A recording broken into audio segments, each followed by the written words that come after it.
स्वयंपाकघरातली औषधं या सिरीजमध्ये आपण उडीद, लाल मिरची यांच्या औषधी गुणधर्माच्या बद्दल मागच्या भागांमध्ये बघितले. आज आपण नारळ याच्याविषयी बघणार आहोत. नारळ हा आपल्या सगळ्यांच्या स्वयंपाकघरामध्ये अगदी नियमित आढळणारा आहे. या नारळाविषयी, त्याच्या औषधी गुणधर्मांविषयी जाणून घेऊया.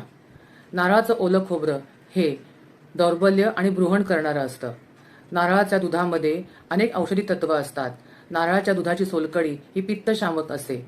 नारळामध्ये विशेषतः सुक्या खोबऱ्यामध्ये जे तेल निघतं त्याचा उपयोग केसांच्या वाढीकरता होतो. तसंच हे नारळाचं तेल जर कापरामध्ये मिसळून लावलं तर उत्तम रणरोपक ठरतं.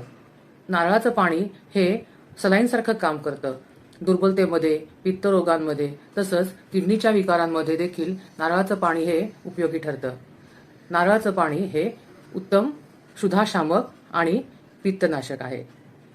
तसंच ते उत्तम तहान भागवतं आणि आपल्या शरीराला स्फूर्ती आणि ताकद पण देतं. म्हणून उन्हाळ्यामध्ये नारळाचं पाणी आवर्जून प्यावं.